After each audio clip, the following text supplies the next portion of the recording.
está Listíbal Melgar para descabezar la prensa nacional. ¿Cómo están? Muy buenos días. Buenos días, Vianey. Pues hay que seguir la ruta del dinero, dicen los expertos estadounidenses en el combate del crimen organizado, y ayer pues dan. No solamente en el crimen organizado, siempre hay que seguir la ruta del dinero, sí, y vas a encontrar cada cosa. ¿De dónde viene eso? ¿Qué esa ostentación? ¿De dónde viene? Pero ahora es el crimen.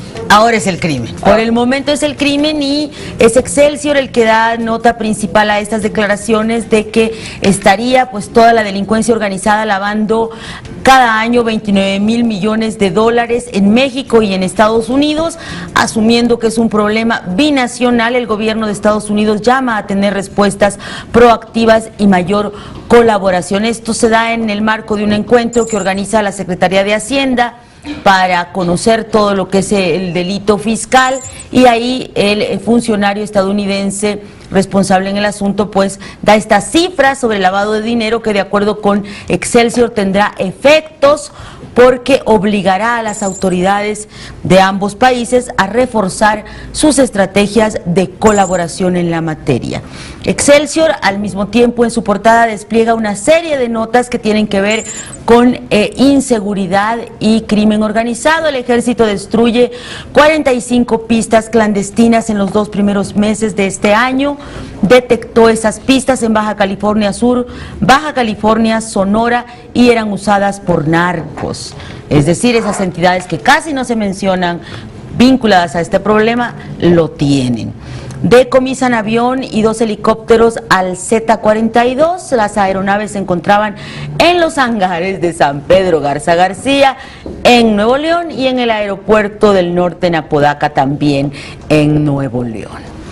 Siguen sin aparecer 2 encuestadores del INEGI. ¡Qué grave! Muy grave. Muy grave. La Fiscalía de Chihuahua confirmó que Eric Fabián Paredes y Jesús Manuel Pérez desaparecieron en la Sierra Tarahumara, y por otra parte detienen a 4 que habrían sido participantes en el ataque de Leticia Salazar, se llama la alcaldesa de Matamoros. Los presuntos autores del atentado contra la presidenta municipal de filiación panista afirmaron que la confundieron con un grupo rival. Y bueno, lo previsible: Hipólito Mora y 26 compañeros son liberados. Dejan penal de Morelia luego de que el Supremo Tribunal de esa entidad de Michoacán anunciara la revocación del auto de formal prisión. Muy bien. 24 horas igualmente despliega crimen organizado lava 29,000 millones de dólares entre México y Estados Unidos. El cálculo es anual, el problema es de ambas naciones, no solo de Norteamérica, e impacta a la economía del mundo, reconoce el subprocurador general del Departamento de Justicia estadounidense, Kenneth Blanco. En Milenio, la nota principal es la liberación de Hipólito, de Simón y de toda su gente. Revocan formal prisión a los grupos de ambos.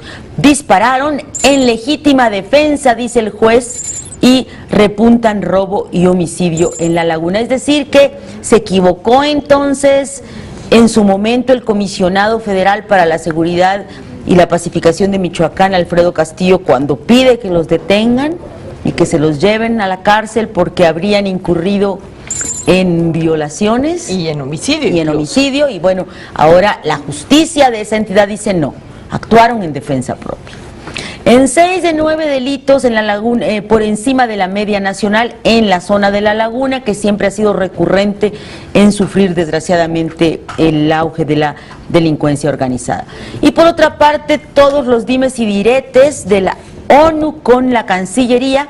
El Universal le da principal: tortura generalizada, señala Naciones Unidas, y revira la Cancillería que es totalmente falso.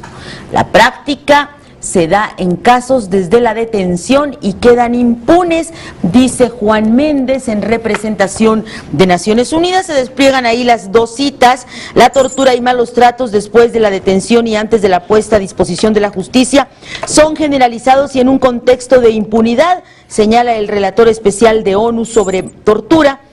Y Jorge Lomónaco, embajador de México ante la ONU, le revira: las observaciones no reflejan los esfuerzos de mi país por una cultura de respeto a los derechos humanos, que han sido estos esfuerzos acompañados por la ONU.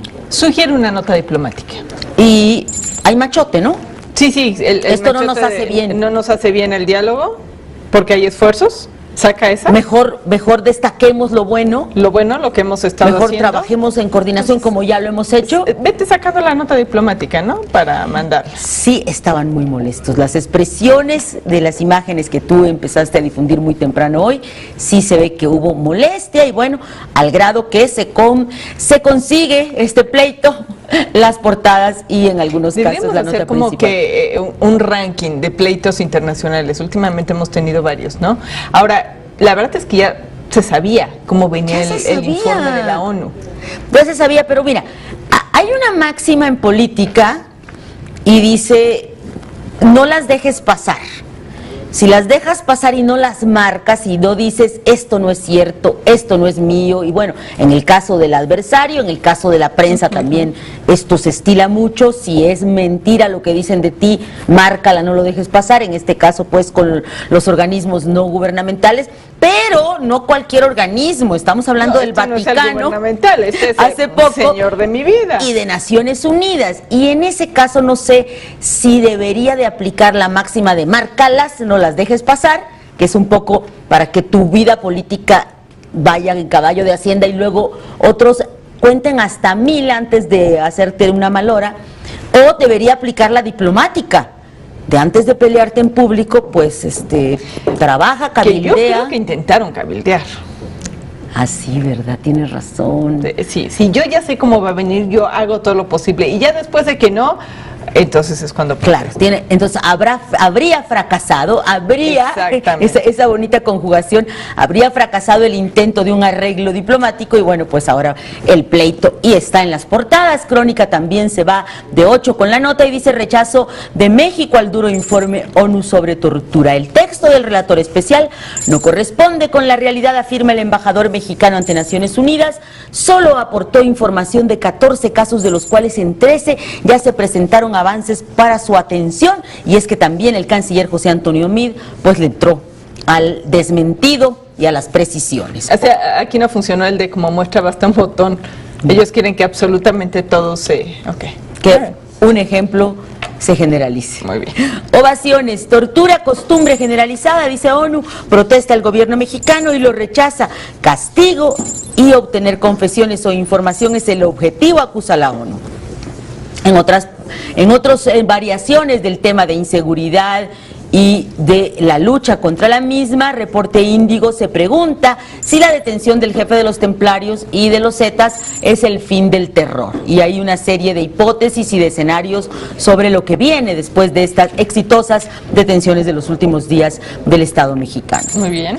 En otros asuntos financieros, el Financiero dice que se aceleran la exportación y venta de autos, que hay cifras récord. En febrero se comercializaron 96.558 unidades en el país, la mayor cifra de la historia.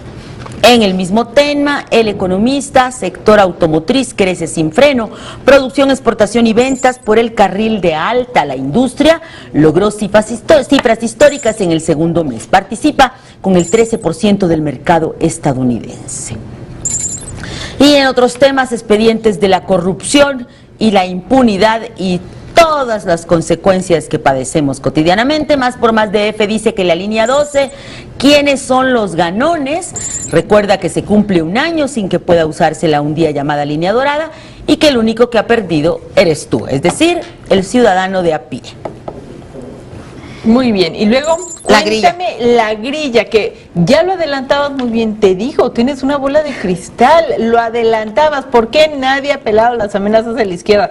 Pues hicieron caso. Hicieron caso, la grilla hizo agua, Vianey, lo habíamos subrayado ayer, la advertencia no era cualquier advertencia, yo sí creo que hay de izquierdas a izquierdas, por supuesto que todos los representantes de las diversas fracciones del PRD, del Partido del Trabajo, de Movimiento Ciudadano y de Morena, se habían inconformado diciendo que esta propuesta que a última hora llegó de Hacienda, señalaban, de la Semarnat y de la Comisión Nacional del Agua, traía tintes privatizadores, dijeron los legisladores de oposición. Obviamente hablaron algunos representantes del PRD, pero la voz de alarma vino el domingo en los mítines de Andrés Manuel López Obrador, líder de Morena, que de plano le pidió a sus diputados, estaba en el evento de Guanajuato Luisa María Alcalde Luján, y le dijo: te voy a encargar que organicen una toma de tribuna esta semana, una huelga de hambre o lo que se necesite,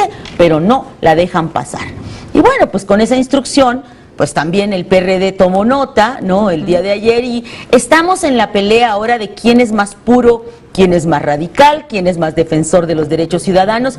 Hay que decir que esto es muy interesante. El debate del agua sí estaba en las portadas, en algunos casos en las primeras planas. Era una nota, pero no era una nota escandalosa en los medios. No lo era. De repente como que irrumpió. Se viralizó. Y me decía ayer un colega, yo escuché, me dice, en el súper, en la fila de la caja, la gente diciendo: nos quieren robar el agua. Es decir, ya no se necesita nada más de los medios para hacer un escándalo mediático y poner, si quieres, guerra de desinformación, no sé cómo llamarle. Yo la verdad soy muy mala en derecho, jamás he tenido... Eres lenta para entender. Soy de lento aprendizaje. Eres a las que se refería el diputado Manlio Fabio Beltrán. La verdad sí. Pues ya somos dos hoy. Porque a mí me dicen, es que en ningún lado dice privatización. Ah, bueno, tampoco tiene que decir. O sea, a ver. Es que en ninguna parte dice que los privados se van a quedar con el agua. No, bueno, así yo sé que no son las leyes. Somos lentas aprendiendo. Entonces no sé si hay escollos, si hay rescollos, si hay caminitos, si hay trampas. Lo que sí sé es que se puso muy dura la amenaza y se echaron para atrás ayer en la Junta de Coordinación Política, y el tema pues también sigue siendo nota principal. La jornada lo traía desde ayer y hoy continúa en la cobertura. Dice: ante reclamos se aplaza aprobación de la ley del agua. El PRI tenía los votos, pero no el apoyo social. Se pospone el tiempo que sea necesario y habrá foros de debate. Solo los de lento aprendizaje ven intenciones privatizadoras, dijo el presidente de la Junta de Coordinación Política, que a su vez es el coordinador de los diputados del PRI, Manlio Fabio Beltrones. La enmienda es mercantilista, dicen organizaciones no gubernamentales, y ya los campesinos alistaban movilizaciones. Reforma también le da de nota principal a esto en su portada. Frenan la ley de aguas, aplazan diputados aprobación, acusa a la izquierda que es privatizadora. Los promotores dicen que aclararán dudas, y lo polémico de la iniciativa, pues ahí se despliega en un recuadro. Ponen una explotación, uso o aprovechamiento de las aguas nacionales trasladadas de una cuenca a otra, y ahí donde no hay conexión natural. Excelsior también despliega en el interior pues esta nota importantísima, porque pues es un enfrenón. Posponen discusión sobre ley de aguas. Manlio Fabio Beltrones asegura que no existe un solo elemento que permita señalar que es una iniciativa privatizadora.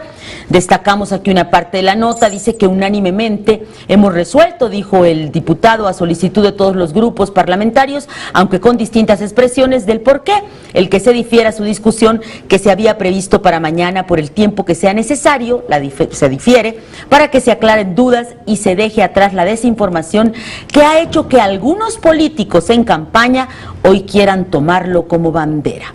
Precisó Beltrones que ningún grupo parlamentario ha dejado de comentar su preocupación porque se discuta un dictamen como este, sin tener la oportunidad de evitar la desinformación que al respecto ha surgido, Vianney. Bueno, pues ya se fue a la congeladora, el agüita se está haciendo hielito. ¿Tú crees que no sea que pase? ¿Qué tal si se aclaran las dudas? Hasta después de junio, tú aguántame. Y luego viene la siguiente legislatura. Uy, qué pena, bueno, ni hablar. No, pues ya. Ivonne, nosotros no tenemos que esperar hasta el próximo periodo. ¿Te parece si hacemos una pausa breve y regresamos? Y regresamos porque hay más grillas sobre cómo hizo agua esta iniciativa. Y vamos con la columna Arsenal de Francisco Garfias, cuyo título tiene que ver con esta frase de ayer de Manlio Fabio Beltrones, que tendrá, yo creo, efecto teflón, es decir, todo se le resbalará y no habrá alguien que diga: ¿cómo se atreve un legislador a hablar de esa manera discriminatoria hacia el lento aprendizaje? Es delicada la frase. Sí. Es delicada. En algunos casos, por oficio, la CONAPRED, la Comisión Nacional de la Prevención de la Discriminación, pues actúa. No creo que sea el caso ahora, pero, híjole, sí hay que tener cuidado con el uso del lenguaje. ¿Estaba enojado? Yo me imagino que sí, no me tocó a mí atestiguar Porque ayer la conferencia. suele ser muy medido en sus comentarios. Muy medido, y igual sí estuvo como muy duro el debate ahí en la Junta. Desafortunadísimo. Y al final se dio, no sé qué pasó, pero bueno, o también es que calienta, ¿no? Que AMLO te empiece ahí a azuzar a todo el mundo, pues hay muchos que sí se enojan. Y a Francisco Garfias nos reconstruye lo que habría sucedido ayer en la Junta de Coordinación Política de San Lázaro, y dice que obviamente hubo líderes opositores que no descartaron el recurso de la toma de tribuna. La noticia del diferimiento de la discusión, de por qué ya se posponía, la dio, dice la diputada del PT, Lilia Aguilar, en tono de victoria. En la trinchera de enfrente, un contrariado, sí, mira, sí estaba enojado, un contrariado, Manlio Fabio Beltrones, presidente de la citada Junta, no ocultaba su molestia y dijo textual, cita a Francisco Garfias, con su simple lectura, la lectura del dictamen, le quedaría claro a cualquiera que no tenga lento aprendizaje al respecto. No hay un solo elemento que le permita a cualquiera de quienes han expresado su libre opinión para señalar que es una iniciativa privatizadora del agua. Las presiones contra la llamada ley Korenfeld, en referencia al director de la Conagua, dice Francisco Garfias, se produjeron también en la academia, y reseña cómo al rector José Narro le entregaron un documento con 550 firmas de académicos ya advirtiendo que se trataba de la privatización. También lento aprendizaje. De los académicos. Sí, claro. Ah, claro. Que ya reprueben la UNAM. Somos 152 ya. Sí, es cierto. ¿No? ¿Qué más? Y Cancionero de Félix Cortés trata de entender bajo el título hermosísimo de Arroyito de Plata, mi rival eres tú.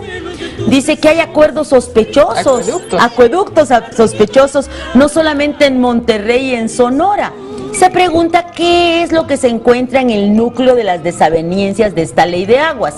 Simplemente señala la participación en México de las empresas privadas en la administración, procesamiento, distribución, facturación y cobro del suministro de agua potable, como lo hacen en todo el mundo las firmas pues transnacionales dedicadas a esto. El principio es muy sencillo: dejar a los gobiernos que hagan las costosas obras de infraestructura para extraer y trasvasar los recursos acuíferos. Una vez a la orilla de las ciudades, hacerse cargo de lo demás, desde las tuberías hasta los botellones. La Ley General de Aguas no es privatizadora, ha declarado Manlio Fabio Beltrones. Seguramente no. Como dicen, es el caso de la reforma energética. El asunto aquí no es quién es el dueño de qué, sino quién es el administrador de qué y cómo se reparten las utilidades. Y el asunto mayor es que el agua es un arroyo incesante de dinero destinado a aquellos que están en el lugar correcto, en el momento correcto. ¿Sabes qué pasa? Que no hubiéramos levantado así toda la alerta si no hubieran tenido tanta necesidad de aprobar tan rápido el dictamen. La de repente, prisa. ¿Qué pasó? ¿Qué pasó? ¿Cuántos fueron? La prisa, digo, porque todo este tipo de cosas necesita foros, discusiones. Es el agua. Nada más. Nomás es el agua. Nada más, digo, por eso están los dichos: ¿a quién se le niega un vaso de agua? A ver. Es como el agua, dicen. ¿Y quién se le niega un forito de discusión? ¿A quién? Y empezar que el debate pues se consumiera, se digiriera, se tomara, se brindara con él, pero así de sopetón, ya pasó el dictamen. Porque el dictamen está aprobado, sí, bien. Sí, ese es el punto, y por eso ya iba a subir hoy al pleno, pero bueno, ya quedó. Oye, ¿y de grillas de candidatos? Mucha grilla. Yo creo que va a ser una elección interesante porque empiezan como muchas figuras, ¿no? Publimetro, de todas maneras, hoy nos habla de que hasta los candidatos independientes pues hacen sus chanchullos. Dice que piden registro con rúbricas de difuntos. Ya habíamos dado a conocer un caso la semana pasada. Los abanderados independientes en el DF, según el Instituto Nacional Electoral, detectó duplicidad de nombres y firmas de personas fallecidas en la documentación de 8 de los 14 aspirantes a jefes delegacionales y diputados locales. A pesar de las anomalías, dejan a salvo el registro de los ciudadanos, solo anularon las rúbricas irregulares. Analizan si los postulantes recurrieron a la falsificación, y en el caso del Partido Verde hay polémica porque suma a su campaña el reparto de tarjetas con descuentos, nos señala hoy Publimetro en su nota principal. Hay otras notas en Excelsior, en todos los medios, que tienen que ver con los personajes. Ahí está Cuauhtémoc Blanco con registro oficial por el Partido Socialdemócrata, ¿se llama así? No. Pues sí. PSD. Sí, local. Y también se destaca aquí otro personaje del deporte, Marigol es candidata del PAN, nos dice. Muy bien. Tenemos otras candidaturas de personas que no necesariamente estaban en la grilla de la partidocracia y emergen como candidatos. Bajo Reserva hoy habla de las heridas del PAN en el DF porque considera que la designación de la exfuncionaria foxista Xóchitl Gálvez como candidata del PAN ayer a la jefatura delegacional en Miguel Hidalgo dejó muchos heridos y resentidos, principalmente en los grupos de Federico Dorin y Mariana Gómez del Campo, quienes consideran el hecho como una imposición del Comité Ejecutivo Nacional del Blanquiazul. Nos cuentan que si bien no van a impugnar la determinación, tampoco van a colaborar en la campaña de la hidalguense, por lo que se pondría en riesgo un posible triunfo en los próximos comicios. Todo indica, dice Bajo Reserva del Universal, que a doña Xóchitl le costará mucho trabajo o muchas posiciones políticas conseguir apoyos. Nos contaban ayer, Vianey, que en la Comisión Permanente del PAN lograron algo que en otras ocasiones no habían logrado, y es que aunque había resistencias y ay, mi candidato y a mí me lo habían prometido, todos los integrantes de la Comisión Permanente votaron por unanimidad. Al parecer el llamado fue de Josefina Vázquez Mota, que dijo: no dejemos heridas en el camino para que podamos realmente hacer una campaña que en algún momento aspire a la unidad. Y salió Xóchitl Gálvez avalada por todos los integrantes de la Comisión Permanente del PAN. Vamos a ver cómo le va, porque también tenemos ahí referencias de candidatos que son más importantes que los propios partidos. Vamos a ver si esa es la suerte que ella corre. Hoy el Financiero nos habla de Bronco, que ya se destacaba ayer en su encuesta, lleva el segundo lugar en las intenciones de voto en Nuevo León. Es un candidato que alguna vez fue del PRI, pero ahora va de independiente, y él considera que la gente no quiere a los partidos. Y dice Jaime Eliodoro Rodríguez, alias El Bronco, que está seguro que va a alcanzar a la candidata Ivonne Álvarez del PRI en el primer lugar de las preferencias. Dijo al Financiero que él no tiene compromisos con los partidos. Y en otros temas que tienen que ver con el mismo asunto de Nuevo León, otros personajes importantes, es que está tan escasa la caballada, ¿verdad? Está tan mal los personajes, que pues finalmente esta elección se está centrando en aquellos que de alguna manera tienen trayectoria o arrastre, arraigo entre la gente.